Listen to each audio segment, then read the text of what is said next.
4. 대한민국의 국제개발협력 체제 및 정책. 1. 수행체제. 대한민국의 국제개발협력 수행체제는 국제개발협력기본법에서 정하고 있다. 이에 의하면 국무총리 소속 국제개발협력위원회는 국제개발협력에 관한 주요 사항을 심의 조정하는 최고 정책기구다.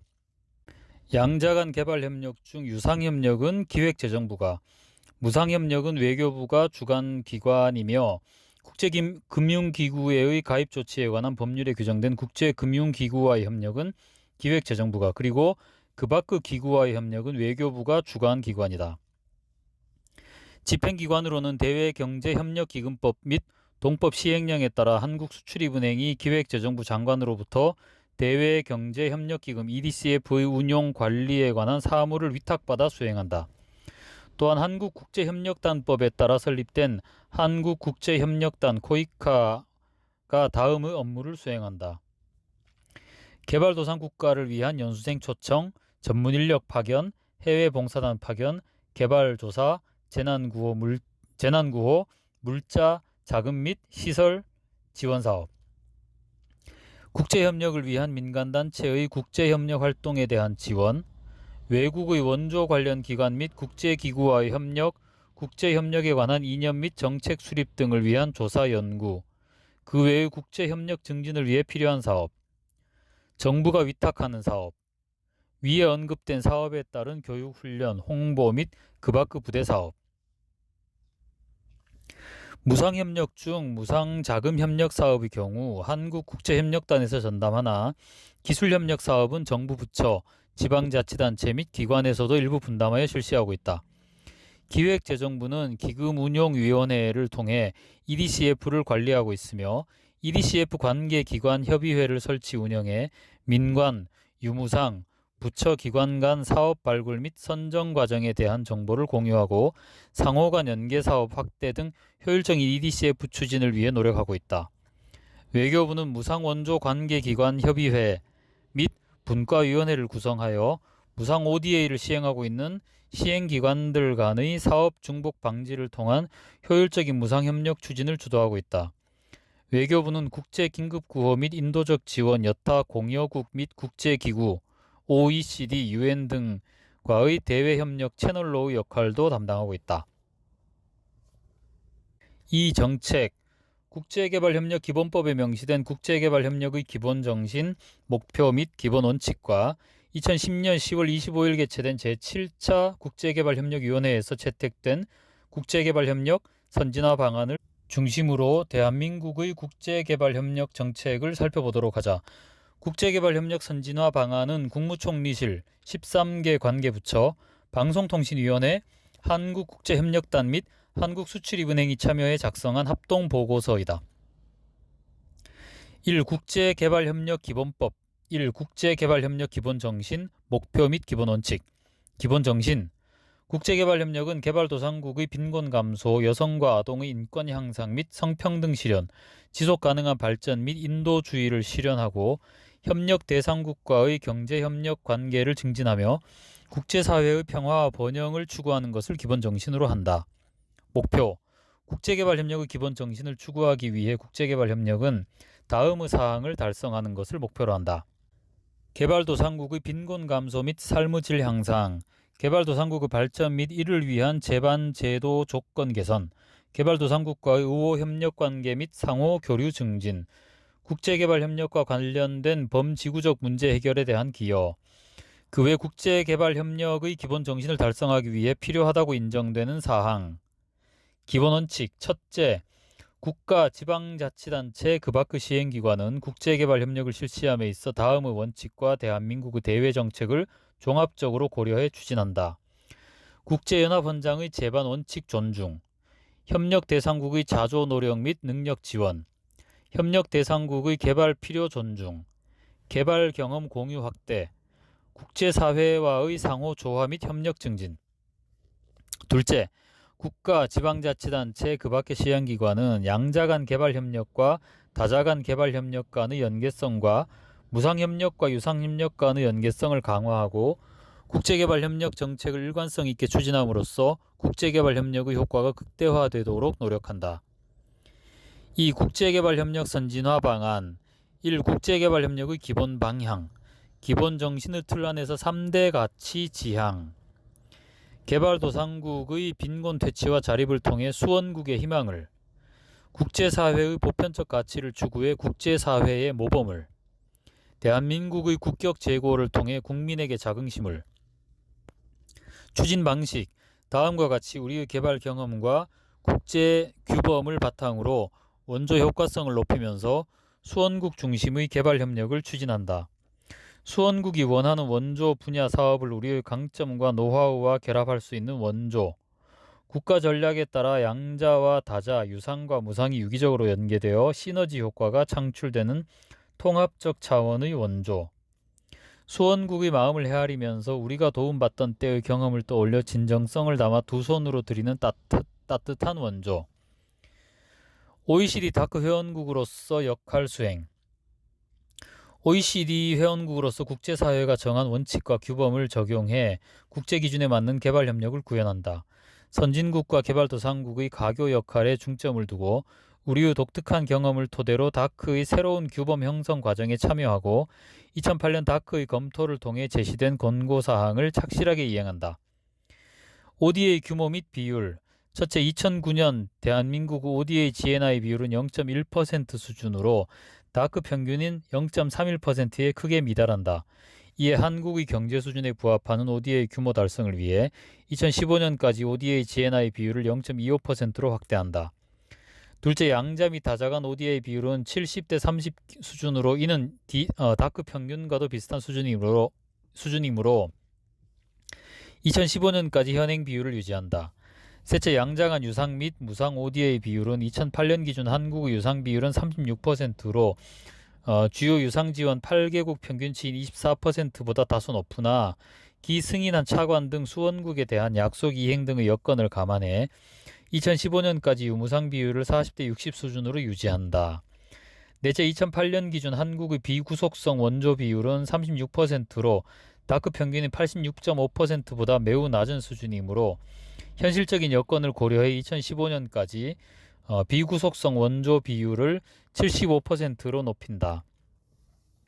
통합체제 구축 국무총리를 위원장으로 하는 국제개발협력위원회를 중심으로 국가 차원의 전략을 수립하고 주요 정책 및 사업을 조정하도록 하며 국가 차원의 전략에 따라 유무상 분야별 계획을 수립하고 관계기관 협의체를 통한 집행 과정의 조율 기능을 강화한다. 또한 평가, 홍보 및 통계 관리는 유무상 통합적으로 시행한다.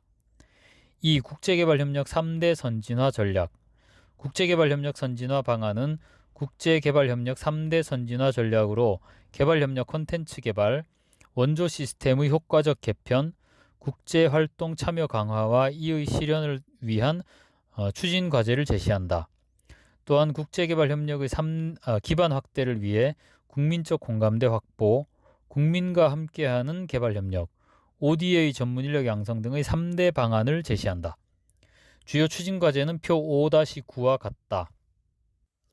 5. 국제개발협력과 대한민국의 위상 및 역할 1. 대한민국의 위상 대한민국은 2010년 OECD 다크 가입 이래 2010년 G20 정상회의와 2011년 11월 29일부터 12월 1일까지의 부산 세계개발원조총회를 성공적으로 개최했고 또한 포스트 2015의 지속가능 개발 목표 수립 과정에 적극 참여해 국제개발협력의 틀을 따라가는 나라의 입장이 아니라 틀을 만드는 나라의 일원으로 그 지위가 격상되었다. 1. G20 정상회담 2010년 11월 11일부터 양일간 전 세계 25개국의 정상들과 7개 국제기구 대표가 참석한 가운데 대한민국은 G20 의장국 자격으로 G20 정상회의를 성공적으로 개최했다. G20은 유엔 회원국 192개국들 중에서 경제적으로 영향력이 큰 주요 20개국의 모임으로 기존의 G7, 브릭스 4국, 지역 대표 7국, EU 의장국 및 대한민국으로 구성되었다. 원래는 각국의 재무장관과 중앙은행 총재들의 정례 모임이었으나 2008년 글로벌 금융위기의 발생으로 미국 부시 대통령의 제안에 따라 G20 정상회의로 격상되었다. 2008년 11월 워싱턴에서 그 첫 번째 정상회의가 개최된 이후 2009년 4월 영국 런던, 2009년 9월 미국 피츠버그, 2010년 6월 캐나다 토론토에 이어 다섯 번째 정상회의가 대한민국 서울에서 개최되었다. G20 서울 정상회의 주요 의제는 G20의 협의체계, 금융규제 개혁, 국제금융기구 개혁, 개발 이슈, 글로벌 금융안전망 구축 등이다. 그중 개발 이슈와 글로벌 금융안전망 구축은 대한민국이 주도적으로 포함시킨 신규 의제다. 단기간 내에 최빈국에서 선진국으로 발전한 경험이 있는 우리의 경제개발 경험, 성공적인 외환 위기 극복 경험, 그리고 글로벌 경제 위기의 극복 과정에서 보여준 저력을 국제사회가 높게 평가한 점이 반영된 결과이다. 개발 이슈에 관한 사항은 동반 성장을 위한 서울 개발 컨센서스와 개발에 관한 다년간 행동계획이라는 합의문을 도출했다. 이 부산 세계 개발 원조총회 포스트 2015 및 지속 가능 개발 목표. 부산 세계 개발 원조총회는 대한민국의 주도적인 역할에 의해 3차에 걸친 원조 효과성에 관한 고위급 회의를 마무리하고 포스트 2015 이행 및 2015년 9월 25일 유엔 총회에서 160여 개국 정상들을 포함하여 193개 회원국 대표들이 만장일치로 승인한 지속가능 개발 목표 SDG 수립에 적극 기여했음에 의의가 있다. 2012년 7월 반기문 유엔 사무총장은 전 세계 저명인사 27명을 포스트 2015 개발 의제에 관한 유엔 고위급 패널로 임명했는데 한국에서는 김성환 당시 외교부 장관이 참여했다. 패널들은 포스트 2015 개발 의제에 대한 권고 보고서를 작성해 유엔 사무총장에 보고하고 2013년 9월 개최되는 유엔 총회에 제출했다. 우리 정부는 포스트 2015 개발 목표의 수립 및 이행을 위해 국내의 다양한 개발 주체 간 파트너십을 강화하고 포스트 2015 개발 목표에 대한 한국의 입장을 정리하고자 포스트 2015 코리아 포럼을 윤병세 외교부 장관, 반기문 유엔 사무총장, 국내 개발협력 분야 저명인사 200여 명이 참석한 가운데 2013년 8월 26일 개최했다. 또한 그동안의 포스트 2015 개발 의제에 대한 국제적 논의 동향과 MDGs 달성과 관련된 ODA 활동의 모범 사례를 공유하고 포스트 2015 개발 의제 이행 방향을 모색하고자 외교부와 UNDP는 서울 포스트 2015 컨퍼런스를 2013년 10월 7일 공동으로 개최했다. 한국은 향후 15년에 걸쳐 지구상의 모든 인류가 포괄적이고 지속 가능한 평화, 번영 및 복지의 혜택을 볼 수 있도록 새로운 리더십을 발휘해야 할 것이다. 이 대한민국의 역할 1. 국제사회에 보답하는 대한민국 ODA. 대한민국이 ODA를 제공하는 문제와 관련해 흔히 받는 질문 중 하나가 우리나라에도 아직 의식주 문제를 제대로 해결하지 못하는 빈곤계층과 소외계층이 많은데 왜 남의 나라를 도와야 하는가와 설사 도와야 한다고 해도 우선순위가 제일 낮은 것이 아닌가이다. 1999년부터 2014년까지 대한민국에서 11건의 ODA 관련 여론조사가 시행되었다. 각 여론조사별로 설문 대상 및 인원, 조사 기관, 설문 내용 등이 상이하므로 연도별로 일관성 있는 추세를 파악하기는 어렵지만 주요 설문 내용별 추이 및 이후 회원국과의 비교를 정리할 수 있다. 첫째, ODA에 대한 인지도는 1999년 16.8%에서 2005년 37%, 2008년 50.8%, 2011년 52%, 2012년 61%로 점차 높아지고 있다.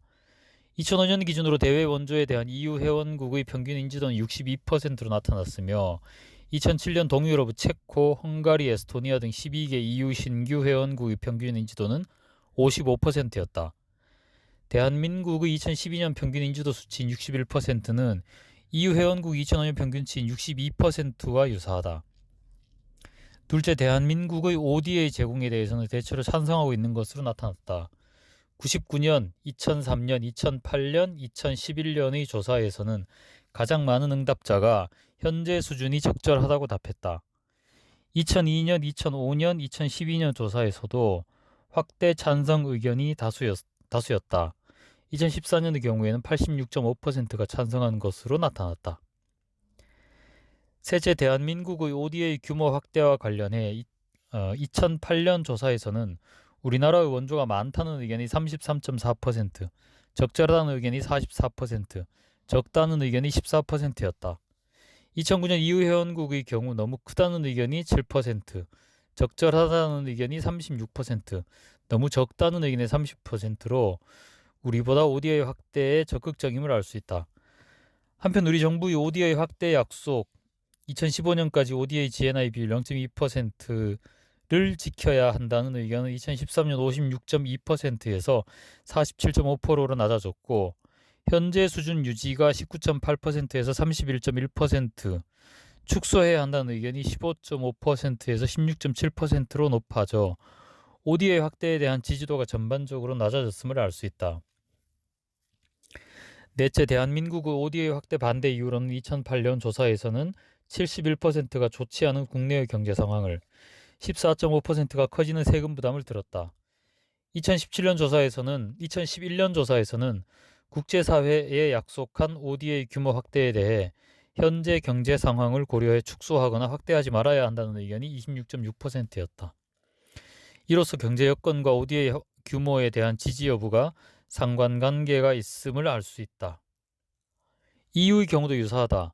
세계 경제 위기 직후인 2009년 조사 결과 24%이던 확대 의견이 2010년 14%로 감소했는데 유럽의 지속적인 경제 위기 영향이 반영된 것으로 볼 수 있다. ODA 제공의 일반적인 동기로 알려져 있는 인도주의적 동기, 정치 외교적 동기, 경제적 동기 및 상호 의존의 인식 등은 우리나라 경우에도 적용된다고 볼 수 있다.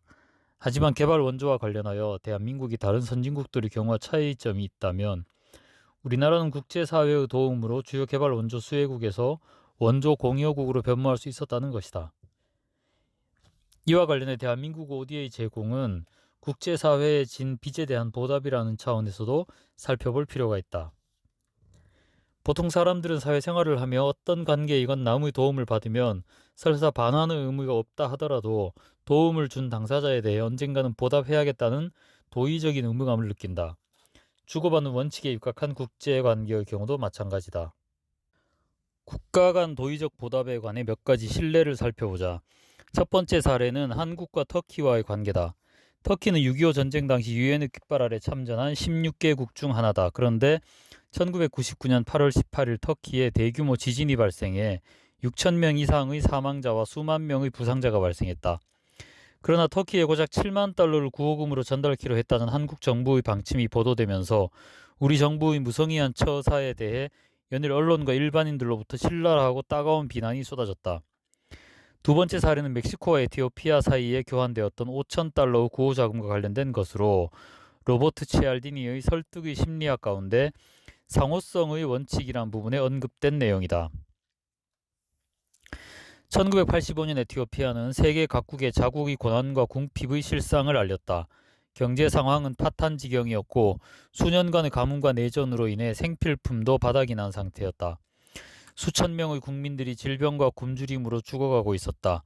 이런 상황에서 멕시코가 그 절망적인 나라에 5,000달러의 구호 자금을 보냈다 해도 그리 놀라운 일이 아니었다. 그러나 정작 내가 놀란 것은 5,000달러의 구호 자금을 받은 나라는 에티오피아가 아니라 멕시코라는 짤막한 신문기사를 봤을 때이다. 에티오피아가 자국의 절박한 상황에도 불구하고 멕시코에 구호 자금을 보냈던 데에는 그럴 만한 이유가 있었다. 1935년 에티오피아가 이탈리아의 침략을 받았을 때 멕시코가 원조를 보내준 적이 있었다는 것이다. 은혜에 대한 보답은 꼭 은혜를 베푼 사람에게 해야 하는 것일까? 반드시 그렇지는 않다.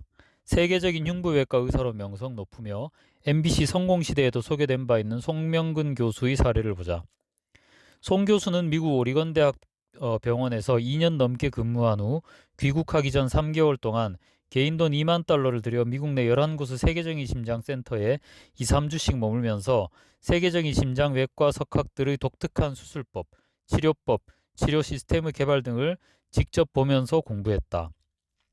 그 중에서도 하버드 대학 협력병원의 병리학자 반프라 교수는 자신의 수술 일정이 끝난 오후 5시부터 자정까지 개인적으로 3주간 성심성의껏 지도하고 제대로 이해했는지 테스트를 해주었다. 마지막 수업날 송 교수는 감사의 마음을 담아 수업료를 전하려 했으나 끝내 사양하면서 닥터 송을 위해서만 내가 가르친 것이 아닙니다. 앞으로 닥터 송이 치료할 모든 환자를 돕고 싶고 또한 닥터 송이 지도할 모든 수련회에게 도움이 되고 싶어서 했습니다. 나에게 갚을 것이 있다면 앞으로 그들에게 갚으시오라고 했다. 우리는 우리가 어려울 때 도와준 미국이나 일본 등의 선진국을 반드시 도와줄 필요는 없다. 그러나 오늘날 우리가 누리고 있는 경제적인 부와 국제적인 지위는 그냥 주어진 것이 아니라 도움을 받아 이루는 것이다. 따라서 우리도 우리보다 못 사는 나라들이 우리와 같이 발전을 할 수 있도록 도와줄 의무가 있다. 사회 정의는 보다 많이 가진 자들이 자신들의 도의적 의무를 다할 때 이룰 수 있다. 사람들은 돈만 많고 자신이 가진 것을 유지하고 누리는 데만 전념하는 졸부들을 존경하지 않는다. 가진 자의 의무를 먼저 생각하고 이를 실천하는 사람을 존경한다. 국가의 경우도 마찬가지다. 국민소득 2만 달러는 선진국이 되기 위한 필요 조건일 수는 있으나 충분 조건은 아니다. 아무리 국민소득이 높다 할지라도 빈부격차가 심하고 자국에서 일하는 여성을 차별하거나 외국인 노동자의 인권을 유린하고 임금을 지불하지 않고 남의 나라를 돕는 데 인색한 나라가 국제사회에서 존경받고 지도적 역할을 담당할 수는 없을 것이다. 우리가 중동의 고소득 산유국들을 선진국으로 보지 않는 이유가 여기에 있다. ODA를 제공하는 데 있어서도 대한민국은 다른 선진국들에 비해 여러 가지 면에서 어려운 실정에 처해 있는 것은 사실이다. 그러나 다른 선진국들도 여유가 있어서 남의 나라를 돕는 것만은 아니다. 우리나라의 어린이들은 흔히 부모님이나 다른 사람으로부터 돈을 얻어 부모님 생일 선물을 마련한다. 그러나 선진국 어린이들은 잔디를 깎는 등 자신이 돈을 벌거나 점심값으로 받는 하루 몇 달러를 아껴 그 비용을 마련한다. 즉 자기 희생과 노력을 바탕으로 남에게 베푸는 것이다. 대한민국이 자국민들을 다 잘 살게 만들고 다른 나라를 도우려 한다면 그것은 우리 세대에는 물론 미래에도 불가능한 일이다. 어떻게 보면 국내 빈곤계층 문제는 우리나라의 국민소득이 부족해서가 아니라 국민소득의 분배 문제일 수도 있다. 따라서 우리가 세계로부터 진정으로 존경받고 지도적인 역할을 담당하기 위해선 국력에 상응하는 노력과 희생을 감수해야 할 것이다. 이 개발도상국에 희망을 주는 대한민국 ODA 2010년 10월 25일 열린 제7차 국제개발협력위원회에서 채택된 국제개발협력 선진화 방안은 대한민국 국제개발협력의 3대 가치 중 하나로 개발도상국의 빈곤 퇴치와 자립을 통하여 수원국에게 희망을 주는 것을 지향한다고 명시한다. 우리가 과거의 절대 빈곤과 혼란을 극복하고 역사상 최초로 개발도상국에서 선진국 대열에 들어 우리보다 못 사는 사람들을 돕는 데 주도적인 역할을 담당하게 되었음은 많은 개발도상국들에게 큰 의미가 있다. 1964년 독일의 리프케 대통령 초청으로 서독을 공식 방문했던 박정희 대통령의 방문 목적은 라인강 기적의 실체와 그 원동력을 확인하는 것이었다.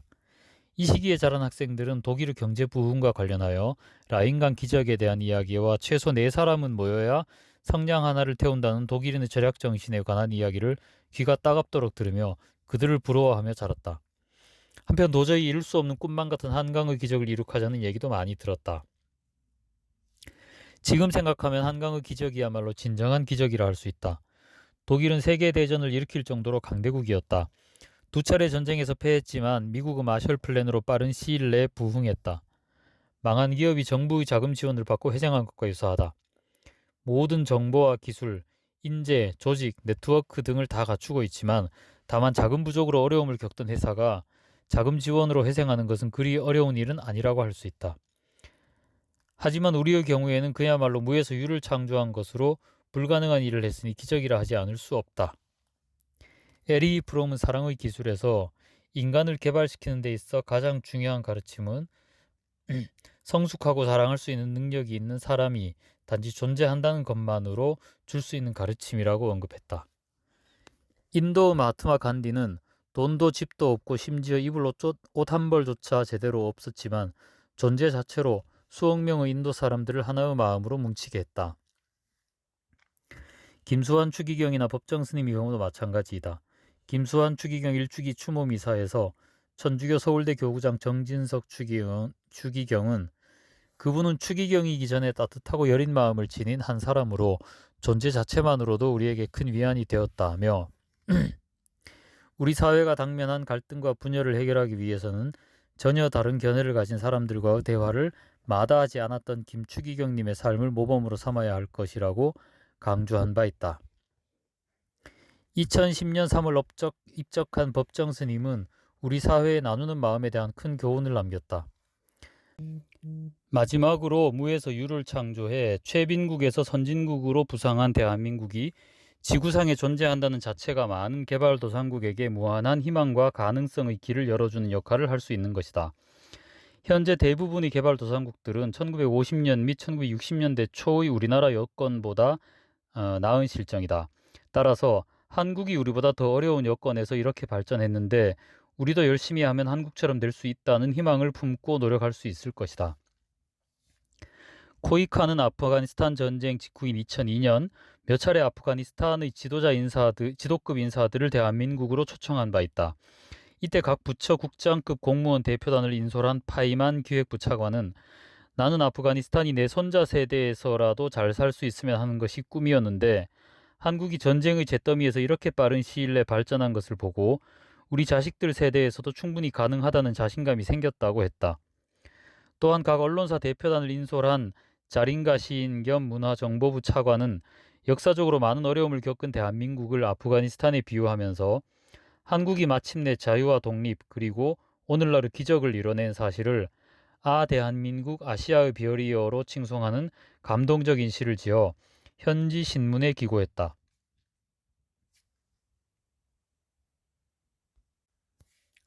6. 향후 과제. 앞으로 국제사회에서 대한민국이 우리의 위상에 맞는 역할을 수행하기 위해서는 ODA의 양적 확대와 질적 개선을 도모하고 ODA 수행 방식의 선진화를 위해 다양한 노력을 기울일 필요가 있다. 정부에서는 이미 국제개발협력 선진화 방안을 마련해 추진 중이다. 하지만 구체적인 실행 계획 및 예산을 포함한 구속력 있는 문서의 성격보다는 정책의 방향성을 제시하는 성격으로 구체적인 성과를 나타내는 데 한계가 있다. 따라서 다음과 같은 사항을 포함해 보다 적극적인 대책 마련이 필요하다. 1. ODA 양적 확대 및 질적 개선. 첫째, 대한민국의 ODA 규모를 지속적으로 확대해야 한다. 국제적인 약속이자 정부의 목표인 2015년까지 ODA GNI 비율 0.25% 확대 계획은 2014년 후 ODA GNI 비율이 0.13%에 불과했기에 사실상 목표 달성에 실패했다.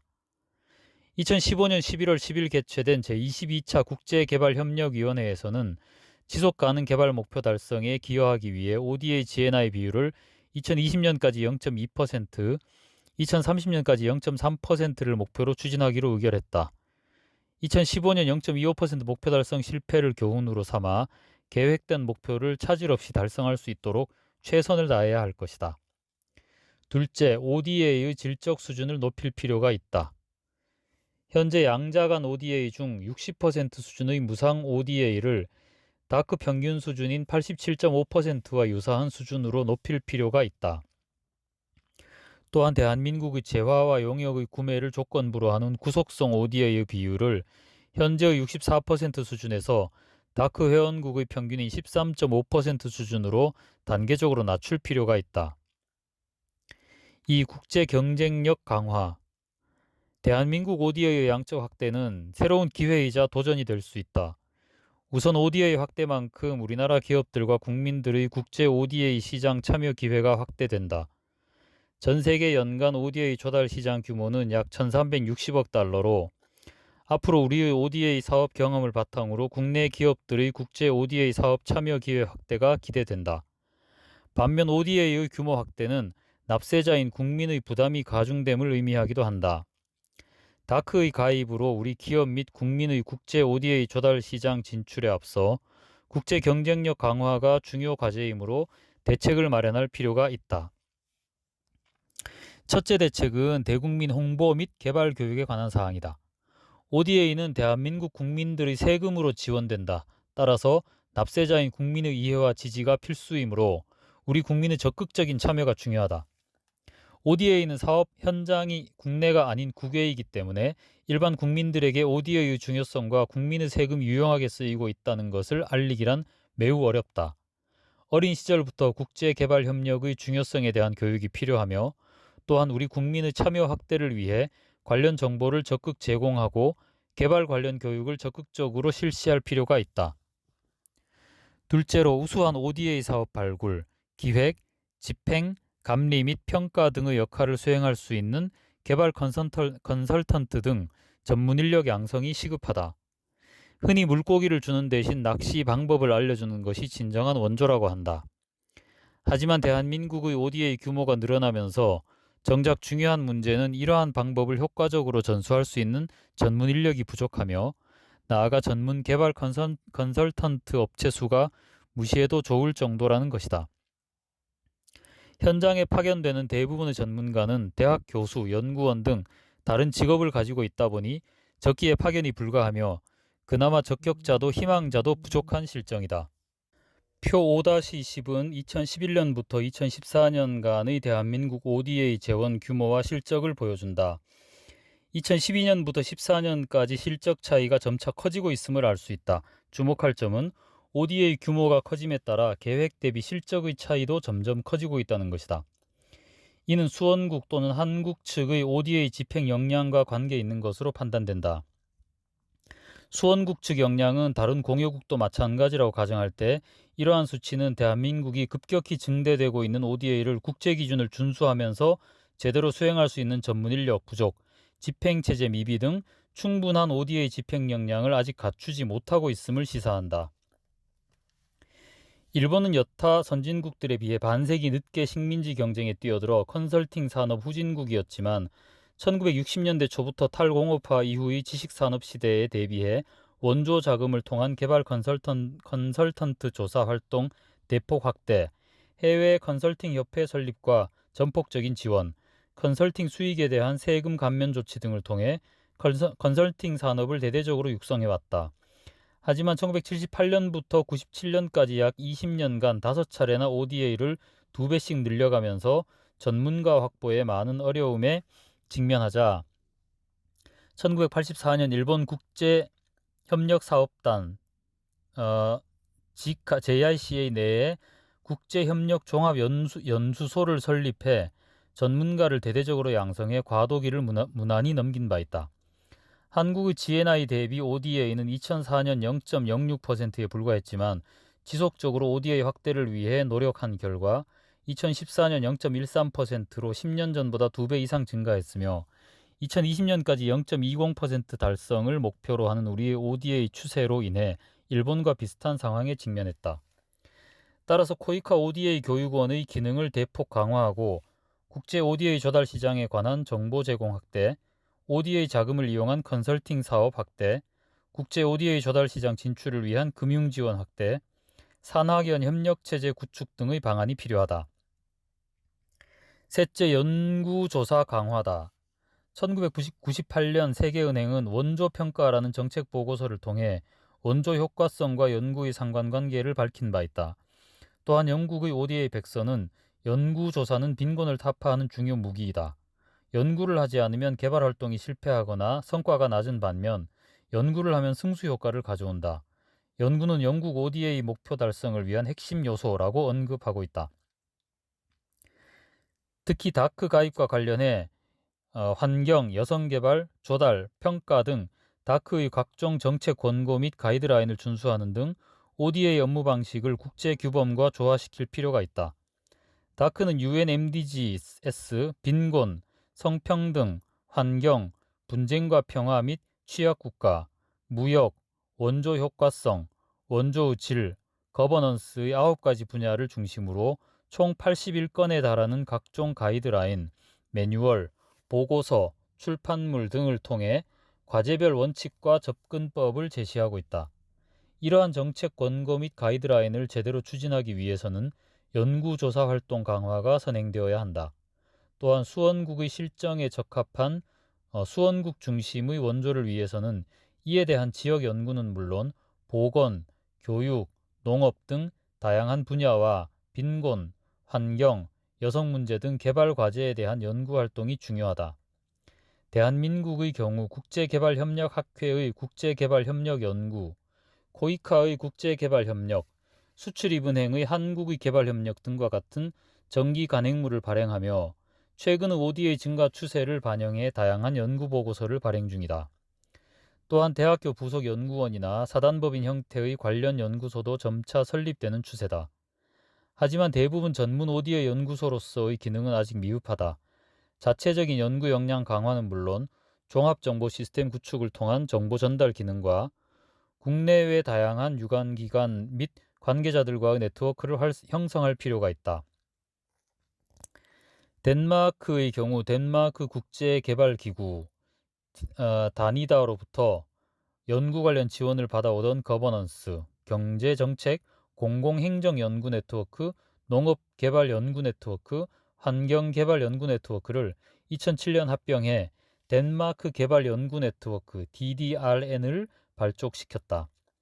일본의 경우 2008년 지카의 국제협력종합연수소와 일본 국제협력은행 JBIC의 개발원조 연구소를 통폐합해 JIC의 연구소를 설립했고 국내외 유관기관 및 전문가와 공동연구, 외국의 원조기관 및 개발도상국 정책 결정자들과 연구 교류 및 정보 공유를 확대하고 있다. 3. 개발 과제에 대한 국제적 이니셔티브.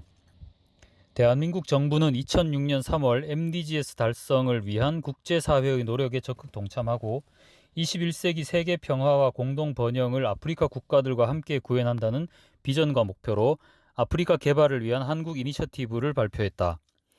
우리나라 최초의 개발을 위한 이니셔티브로 특히 2007년 국제 빈곤 퇴치 기여금 제도를 도입해 국내외적인 주목을 받았다.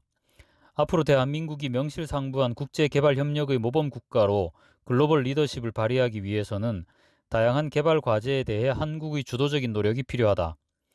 일본의 경우 주요 국제회의를 계기로 그동안 교육, 보건의료, 젠더, 물가위생, 환경보전, 민주화 지원, 무역투자, 재난방지 등 다양한 분야 및 과제에 대해 개발 이니셔티브를 발표하고 있다. 우리도 이러한 노력을 적극 추진할 필요가 있다. 7절 통일과 국제사회의 안정과 번영을 위한 비전. 대한민국은 21세기에 G7에 버금가는 역할을 담당하겠다는 비전을 가지고 있으며 각종 전망에 의하면 이는 가까운 장래에 실현 가능하다. 이 지역에서 급속한 경제 성장을 이룩하고 더군다나 상호 간의 의존 관계가 늘어남에 따라 전통적으로 역할이 미미했던 소국의 중요성이 확대되어 결과적으로 통일을 이루지 않는다 하더라도 한국의 정치적 전략적 중요성은 증대될 것이며 두 개의 한국이 통일을 이룬다면 이는 영내 관계에 있어 동서독에 비교할 만한 결과를 가져올 것이다. 대한민국은 2012년 6월 23일 기준으로 세계에서 일본, 미국, 프랑스와 이탈리아, 독일, 영국에 이어 7번째로 1인당 소득 2만 달러, 인구 5천만 명을 동시에 충족하는 소위 2050 클럽에 가입해 G7에 버금가는 국가가 되었다. 호주와 캐나다는 소득은 높지만 인구가 각각 2,300만 명, 3,500만 명 수준이다. 중국과 인도는 인구 규모는 크지만 소득 2만 달러 돌파가 어려운 실정으로 향후 2050 클럽에 가입할 수 있는 국가는 상당 기간 없을 것으로 전망된다. 반면 우리보다 앞서 2050 클럽에 가입한 나라들은 예외 없이 3050 클럽 진입했다는 점에서 3050 클럽 달성은 우리에게 주어진 중요 과제다. 대한민국 ODA는 우리가 21세기의 국제사회에서 명실상부한 강대국으로 주도적인 역할을 제대로 추구하기 위한 두 개의 중요 당면 과제를 성취하는 일과 긴밀한 관련이 있다. 첫째, 통일과 관련된 문제다. 어느 공여국을 막론하고 ODA는 국익을 목적으로 하는 외교 정책의 수단 또는 도구로 활용되고 있다. 이와 관련하여 다크 회원국의 ODA를 포함한 개발협력 행정체제는 다양하며 정도의 차이는 있지만 모두 외무성 관할에 속하는데 한국도 마찬가지이다. 한국 4대 외교 목표 중 하나는 한반도와 동북아의 평화 정착과 통일 기반 조성이므로 ODA도 이러한 외교 목표와 무관하다고 할 수 없다. 앞서 언급한 바와 같이 대한민국의 ODA는 북한과의 외교 경쟁에서 우위를 확보하려는 의도로 출발했다. 하지만 냉전은 종식되었고 북한과의 소모적인 외교 전쟁을 할 필요도 없어졌다. 이제 대한민국 ODA는 민족의 평화 통일 기반을 마련하는 데 기여할 필요가 있다. 독일 통일의 경우에서 보았듯이 한국이 통일의 과업을 달성하기 위해서는 국제사회로부터 광범위한 지지를 확보하는 것이 매우 중요하다. 통일 한국의 성격에 대해 국제사회의 불확실성과 불안을 제거해야 함은 물론 통일 한국이 세계 및 지역 평화와 안전의 위험 요소가 아니라는 사실을 국제사회와 이웃 나라들에게 확신시킬 수 있어야 할 것이다. 이와 관련 한국의 ODA는 한국은 은혜에 보답할 줄 알고 우리보다 가난한 나라를 기꺼이 도와 이들에게 희망을 주는 국가이며 아직까지 남을 침략한 적이 없는 평화를 사랑하는 나라로 짧은 기간에 기적적인 압축 성장 발전을 이룬 경험과 남북한의 극단적인 대립 구도에서도 민주주의를 실현한 지혜를 우리보다 경제 사정이 어려운 나라들과 효과적으로 공유해 국제사회의 빈곤 해소를 지원함으로써 글로벌 도덕적 리더십을 확보하는 데 기여할 수 있다. 둘째, 한국이 영국, 프랑스 등과 같은 강대국 사이에 놓여 있는 서유럽의 소규모 국가들과 유사한 지위에 만족해야 할 것인가 라는 문제다. 서유럽 소규모 국가들과는 달리 대한민국은 역사적으로 볼 때 러시아, 중국, 일본 등과 같이 우리에게 결코 호의적이 아니었던 강대국들에 둘러싸여 고난의 역사를 겪은 바 있다. 20세기 초에는 이러한 나라들의 간섭과 침입으로 역사상 처음으로 국가를 잃고 이로 인해 결과적으로 국가 분단과 동족 상잔의 비극을 겪었다. 이러한 쓰라린 경험을 염두에 두고 21세기에는 선진국들이 만들어 놓은 틀을 따라가는 입장이 아니라 우리가 주도적으로 틀을 만드는 나라의 일원으로서 역할을 다질 필요가 있다. ODA는 선진국이나 강대국의 지위가 주어질 때 제공하는 것이 아니다. 국제사회에서 주도적인 역할을 담당하기 위해서는 우선 그에 상응하는 기여를 할 필요가 있다. 이 과정에서 우리 국민의 적극적인 참여로 다양성과 창의성을 존중하는 글로벌 열린 리더십 확보에 기여할 수 있다. 대한민국의 개발연대는 우리보다 앞선 나라를 뒤쫓는 과정에서 우수한 계획 수립보다 철저한 주인의식과 성과 관리를 통해 오늘날의 훌륭한 성과를 이룩했다. 이제 남을 돕는 일에 있어서도 국제개발협력 선진화 방안과 같은 훌륭한 계획을 마련하는 일에 못지않게 가시적 성과를 나타낼 수 있는 글로벌 협력 리더십을 발휘해야 할 것이다. 1987년 세계 최초로 2050 클럽에 진입한 일본은 불과 5년 만에 3050 클럽에 진입했지만 이후 20년간 장기 불황의 늪을 헤어나지 못하고 있다. 1992년 이래 세계 최대의 ODA 공여국이던 일본은 2001년 미국에 1위 자리를 내주었으며 2014년에는 미국, 영국, 독일, 프랑스에 이어 5위에 머물고 있다. 우리는 일본의 전철을 밟지 않고 하루빨리 통일과 함께 국제사회의 안정과 번영을 이끌 수 있는 국가로 거듭나야 한다. 대한민국은 2012년 6월 세계 7번째로 2050 클럽에 가입했을 뿐만 아니라 유엔 사무총장을 배출했고 한국계 미국인 김용은 세계은행 총재로 취임했다. 가까운 장래의 글로벌 도덕적 리더십, 열린 리더십과 협력 리더십을 갖춘 통일 한국이 유엔 안보리 상임이사국으로서 세계 평화와 번영에 지구상 그 어느 국가보다 크게 기여할 수 있는 날이 올 것으로 기대한다.